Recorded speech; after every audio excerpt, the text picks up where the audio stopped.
Friends, welcome back to my YouTube channel SG Classes. I hope everyone has seen my previous videos also. जो भी new users हैं please वो मेरे channel को subscribe करें, like करें और अगर आपकी कोई क्वेरीज़ हैं तो वो कमेंट भी कर सकते हैं। और इंस्टाग्राम का मैंने लिंक डिस्क्रिप्शन में दिया हुआ है। अगर आपकी फिर भी कोई क्वेरीज़ हैं तो आप इंस्टाग्राम पे भी मेरे चैनल को सब्सक्राइब करके वहाँ पे पूछ सकते हैं। और गेट के फॉर्म्स आई होप सबने फिल कर दिए होंगे। 28 आज लास्ट डेट है, तो विदाउट लेट फ़ीस के साथ। स्टिल अगर किसी का रह जाता है तो वो 1 अक्टूबर तक लास्ट लेट फ़ीस के साथ फिल कर सकते हैं फॉर्म। तो आई होप किसी का रहा नहीं होगा। अगर कोई रहता भी है तो प्लीज़ ट्राई करें कि वो आज ही विदाउट लेट फ़ीस के साथ ही गेट के फॉर्म्स फिल करें। तो आज का हमारा जो वीडियो है वो न्यूमेरिकल बेस्ड क्वेश्चंस के ऊपर ही है। हम उसी को कंटिन्यू करेंगे। हमारा लास्ट वीडियो भी न्यूमेरिकल बेस्ड क्वेश्चंस पे था।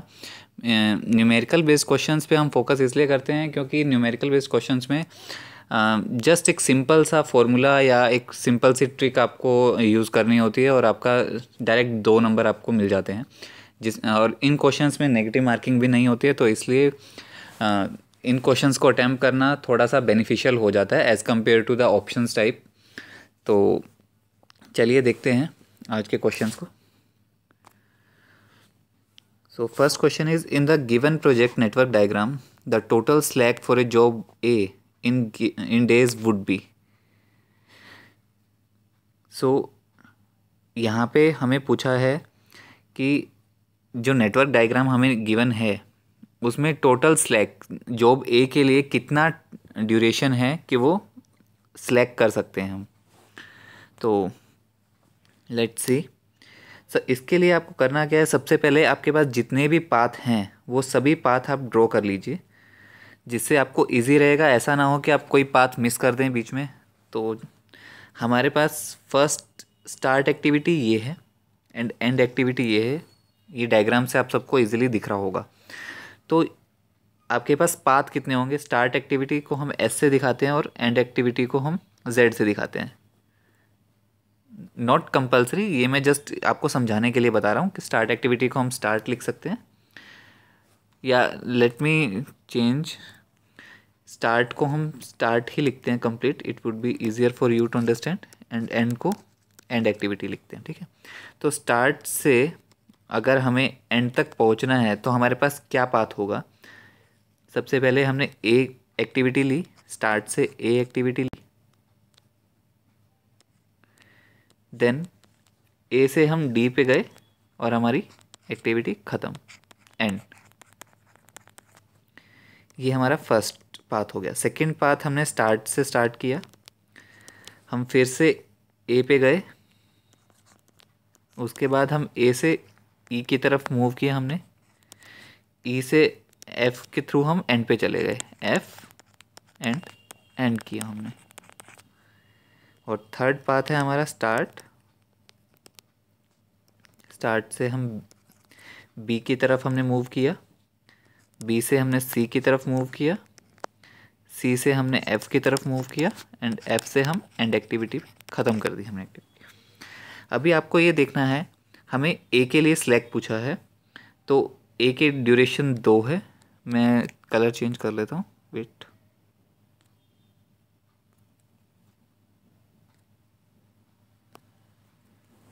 सो ए की ड्यूरेशन 2 है, डी की ड्यूरेशन 5 है, तो एंड पे हमें टोटल 7 डेज लग रहे हैं। अगेन ए की एक्टिविटी 2 डेज़ की है, ई की एक्टिविटी 3 डेज़ की है, एफ की एक्टिविटी 3 डेज़ की है। तो 3 + 3 6 + 2 8 डेज़ हमें सेकंड पाथ से लग रहे हैं। थर्ड एक्टिविटी 3 बी के लिए है, 3 सी के लिए है, एंड 3 एफ के लिए है। तो यहाँ पे हमारी 9 डेज़ हमारा ड्यूरेशन आ रहा है। बट हमें पूछा ए के लिए स्लैक है। अगर हम सॉरी, ए के लिए स्लैक पूछा है तो ए एक्टिविटी फर्स्ट एंड सेकंड में हमारी आ रही है, थर्ड पाथ में हमारा कोई ए एक्टिविटी नहीं आ रही है, तो इसलिए हम इन दोनों डेज़ में कंसीडर करेंगे। तो इन दोनों डेज एक्टिविटीज़ में पाथ में हमारा डिफरेंस कितने, टोटल डिफरेंस हमारा कितने डेज़ का आ रहा है? तो ए पाथ में हमें 7 डेज़ मिल रहे हैं, 7 डेज़, एंड बी पाथ में हमें 8 डेज़ मिल रहे हैं एक्टिविटी कंप्लीट करने के लिए। तो डिफरेंस क्या है? 1 day. Difference is equal to 1 day, जो कि ए के लिए स्लैक टाइम होगा। Not compulsory for A, but हाँ ए एंड डी में से किसी के लिए भी अगर पूछा जाए एक एक्टिविटी के लिए तो हमारे पास एक दिन एक्स्ट्रा है। अगर हम बी पाथ से जाएंगे तो हमारा एक्टिविटी 8 डेज़ है, अगर हम ए पाथ से करेंगे तो 7 डेज़ है। डिफरेंस क्या होगा? स्लैक हो जाएगा, वो difference would be the slack. तो आंसर यहाँ पे 1 डे होगा। चलिए मूव करते हैं सेकंड क्वेश्चन को मैंने थोड़ा सा सेम है एक्टिविटी बेस्ड, बट इसमें आपको कुछ और फाइंड आउट करना है। Total duration of the project find out करनी है। तो a CPM network of a construction project is given in the figure below. The activity durations are mentioned in weeks. तो यहाँ पे जो एक्टिविटी की ड्यूरेशन मेंशन की हुई है वो आपको वीक्स में गिवन है। The project completion time in weeks would be, हमें प्रोजेक्ट को कंप्लीट करने का ड्यूरेशन निकालना है। तो हर एक CPM नेटवर्क को शो करने का अलग अलग तरीका हो सकता है। It would B individuals perspective also. Like यहाँ पे F4 दिया है, तो F is the name of activity and 4 is the duration of activity. It can be written like this, F4. There are multiple terms or multiple methods to write such activities. तो do not confuse, F4 दिया है तो F is the activity and 4 is the duration. तो चलिए देखते हैं। इसमें भी आपको सेम करना है कि आपको सबसे पहले क्रिटिकल पाथ्स फाइंड आउट करने हैं कि आपके कितने क्रिटिकल पाथ बन रहे हैं। यहाँ पे स्टार्ट एक्टिविटी फर्स्ट है, यहाँ से स्टार्ट हो रही है और 6 पे एंड हो रही है। तो आपको फर्स्ट एक्टिविटी सबसे पहले लेनी है। फर्स्ट से आप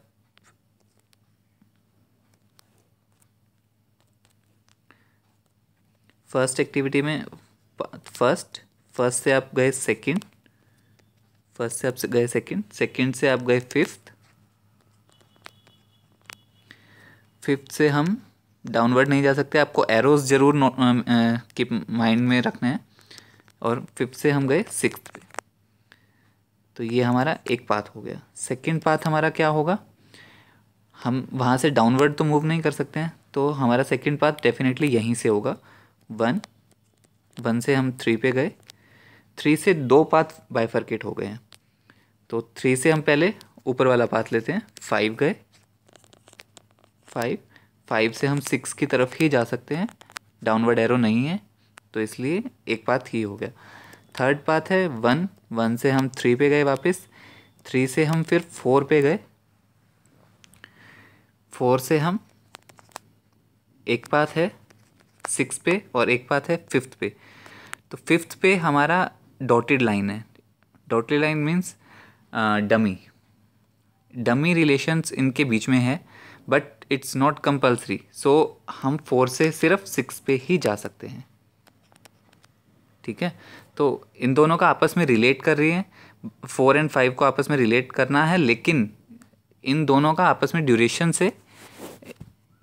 से इंडिपेंडेंट है। तो आपके यहाँ पे 3 पाथ बनेंगे। अभी let's see the durations of each. First activity हमारा फर्स्ट से सेकंड पे हमारा 7 डेज़ है, आपको ये देखना है ए एक्टिविटी को। सेकंड से 5th में हमारा 3 डेज़ है, 5th से 6 में हमारा 4 डेज़ है। तो 7 + 3 10 + 4 14 days, 14 weeks.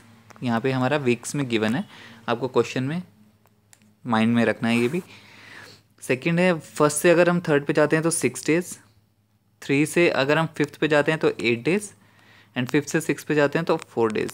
6 + 4 10 + 8 18 weeks. Then again first to 3 पे जाते हैं तो 6, 3 से 4 पे जाते हैं तो 5, एंड 4 to 6 पे जाते हैं तो 3। ये नंबर्स कहाँ से आ रहे हैं जो मैंने रेड में लिखा है? ये नंबर्स एक्टिविटी के साइड में जो गिवन है वो आपकी उस एक्टिविटी की ड्यूरेशन होती है। सो ये नंबर वहीं से आ रहा है। फर्स्ट टू 3 में हमारा अगर 6 गिवन है तो 6 लिखा है, 3 to 4 में 5 है, एंड 4 to 6 में 3 है। So 6 + 3 9 + 5 14 weeks. तो क्रिटिकल पाथ या project completion time is the maximum time of the two complete the project. जो क्रिटिकल एक्टिविटीज़ में मैक्सिमम टाइम होगा, तो मैक्सिमम टाइम हमारा 18 वीक्स है। So answer would be the 18, correct answer. चलिए next question पे। In a 20-story building with 3-meter floor-to-floor height, a passenger lift is hosted by a steel rope. Weight of the lift car is 750 kg and ultimate load the steel rope can carry is 39,000 kg. Assuming a factor of safety of 20 for the steel rope and an average passenger weight of 75 kg, the passenger capacity of the lift is. तो यहाँ पे आपको एक lift given है, उस lift का जो एक स्टील रोप है जो लिफ्ट को कैरी कर रही है, उसका आपको मैक्सिमम वेट गिवन है कि वो एक 39,000 आपको वेट कैरी अपलोड कर सकती है, लोड कर सकती है स्टील रोप। उसमें 20 फैक्टर सेफ्टी गिवन है उनका स्टील रोप का, और एवरेज पैसेंजर वेट 75 किलोग्राम एक पर्सन का आपको वेट गिवन है। तो हमें निकालना है कि कितने पैसेंजर मैक्सिमम हम उस लिफ्ट में कैरी कर सकते हैं या ट्रैवल कर सकते हैं फ्लोर टू फ्लोर। तो चलिए देखते हैं इस क्वेश्चन को। सबसे पहले फैक्टर ऑफ सेफ्टी को हमें पता है कि किसी भी अगर हम कोई भी लोड कैलकुलेट करते हैं तो फैक्टर ऑफ सेफ्टी को मल्टीप्लाई करते हैं। तो जब हमें टोटल लोड में से फैक्टर ऑफ सेफ्टी को निकालना होता है तो उसको हम डिवाइड करेंगे तो ही वो फैक्टर ऑफ सेफ्टी निकलेगा। तो सबसे पहले total load steel rope can carry is equal to 39,000 kg. अभी steel rope carry without factor of safety, factor of safety is equal to 39,000 divided by 20 से डिवाइड इसलिए किया क्योंकि फैक्टर ऑफ सेफ्टी को हम हमेशा जब कैलकुलेट करते हैं लोड निकालने के लिए तो मल्टीप्लाई करते हैं। यहाँ पे already factor of safety considered है 39,000 में, तो हमें उसमें से डिवाइड करेंगे तो ही फैक्टर ऑफ सेफ्टी हमारा निकलेगा। सो इसको हम करते हैं 1950 kg जो लिफ्ट कार है उसका वेट है। So weight of lift car is equal to 1950 kg। अभी हमें और क्या गिवन है, वेट ऑफ लिफ्ट कार। इसमें से हम लिफ्ट कार का वेट भी निकाल देते हैं। सो लिफ्ट कार का वेट कितना है 750, weight of lift car only is equal to 750 kg। तो इसको रिड्यूस करेंगे तो हमारे पास 1200 kg, ये क्या आ गया वेट ऑफ पैसेंजर्स। क्योंकि लिफ्ट कार का हमने निकाल दिया है तो उसके बाद क्या बचे जो उसमें लिफ्ट में पैसेंजर्स कैरी होंगे या ट्रैवल करेंगे।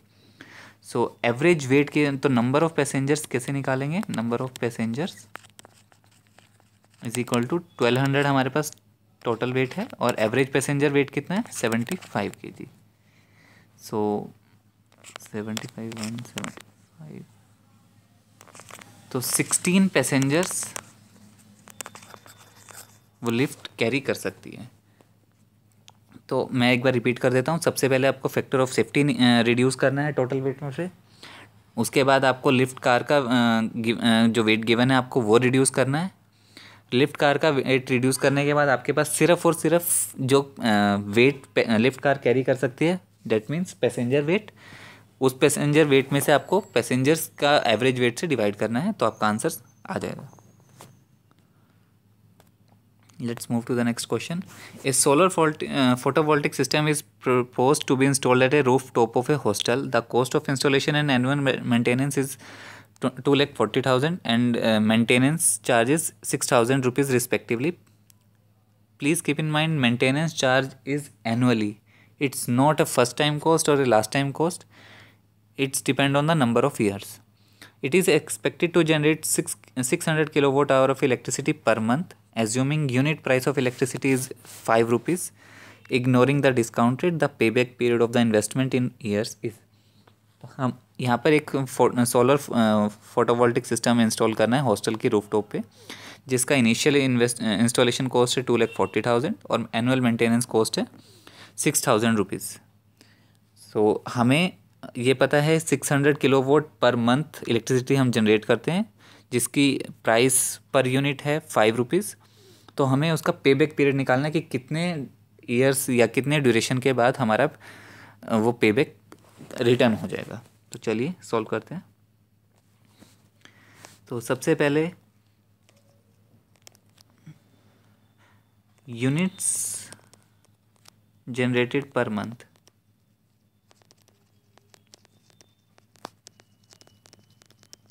is equal to 600 kilowatt hour. Unit rate of electricity is equal to rupees 5. So total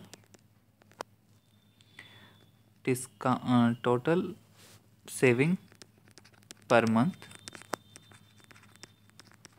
is equal to 600 multiplied by 5 is equal to 3,000 per month, and if per year is equal to 3,000 multiplied by 12, 36,000 per year। ठीक है, तो हमारा per year cost आ गया। अभी हमें given है 2,40,000 installation cost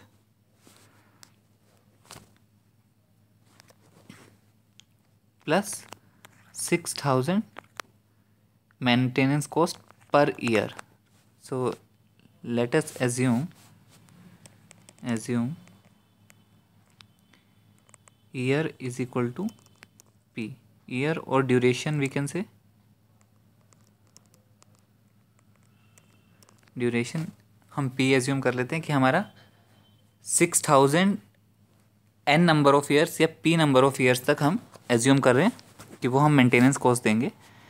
तो same हम सेविंग भी कर रहे हैं 36,000 इंटू पी, उतने ही ईयर हम 36,000 पर ईयर हम सेव भी कर रहे हैं। ये वन टाइम कॉस्ट है, इसलिए हमने इसको ईयर से मल्टीप्लाई नहीं किया, क्योंकि इनिशियली हमने इंस्टॉल कर दिया, उसके बाद वो अपना है। 6,000 हमें एनुअल मेंटेनेंस कॉस्ट उसका पे करना पड़ेगा, बट 36,000 भी हम एनुअल सेव कर रहे हैं। So let's solve. 2,40,000 is equal to 30,000 P. 6,000 हम इक्वल से उधर लेके जाएंगे तो सब्ट्रैक्ट होगा, क्योंकि इधर प्लस था। अभी P is equal to 2,40,000 divided by 30,000, उधर मल्टीप्लाई में है तो इधर डिवाइड में हो जाएगा। So P is equal to 8 years. हमने एनुअल निकाला था पर ईयर, तो यहाँ पे 8 ईयर्स आंसर आ जाएगा। था ना सिंपल बिल्कुल।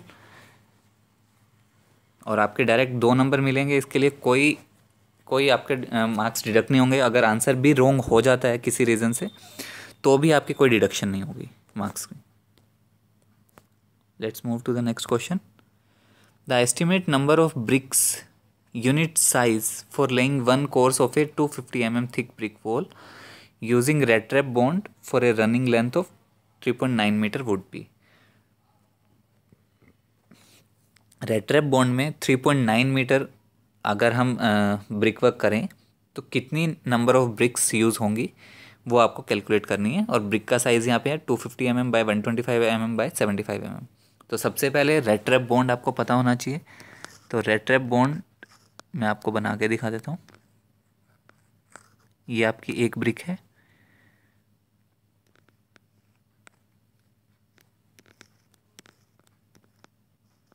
ये सेकंड ब्रिक है, इन दोनों को साथ में।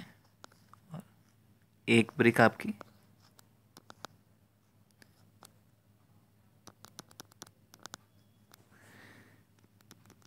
पीछे।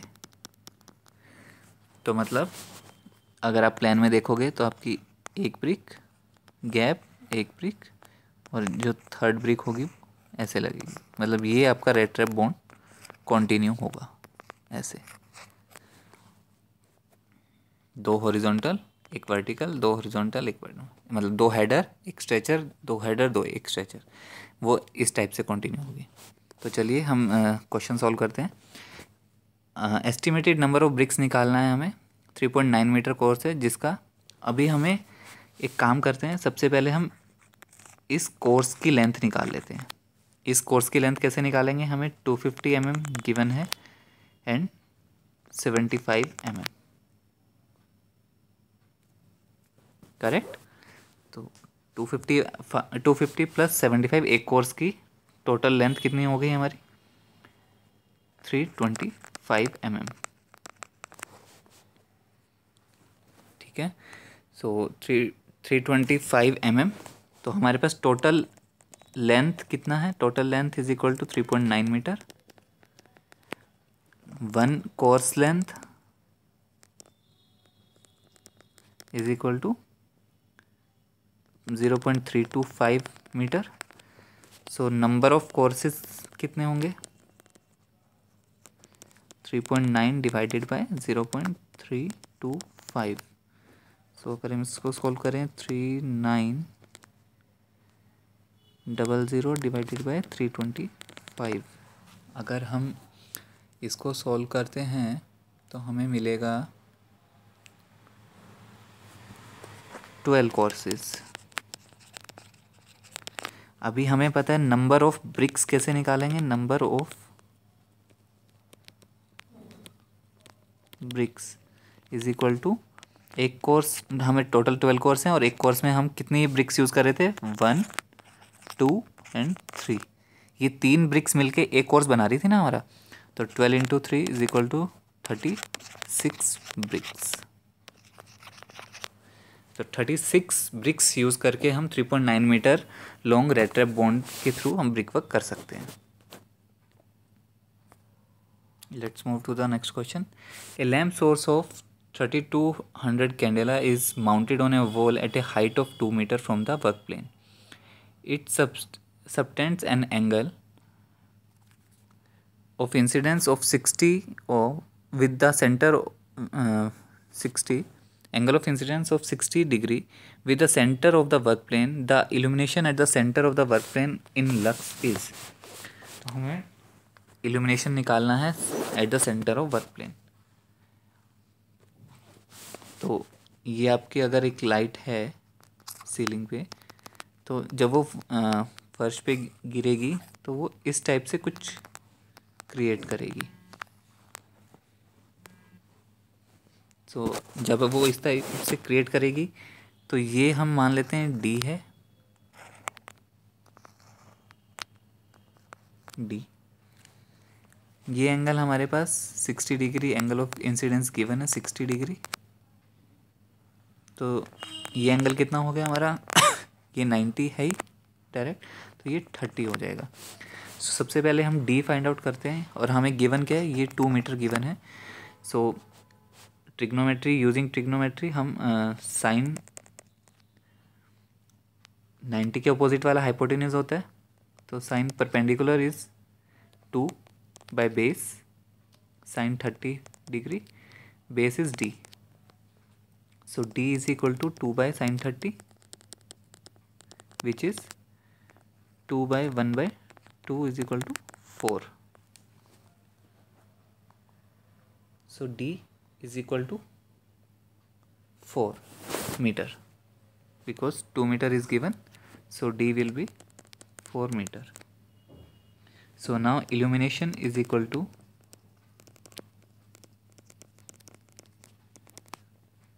हमारा कैंडेला कितना था, source C D divided by hypotenuse या angle of incidence. So D 4D, not 4D, it's D square multiply by cos theta. Now theta is angle of incidence. So C D candela हमें given है 3200 divided by D is D 4 metre था, तो 4 into 4 multiply by cos theta, theta is equal to 60 degree, so cos theta is equal to 1/2, so 2 1600, 4 4 जा 16, तो 100, so 100 lux is the answer.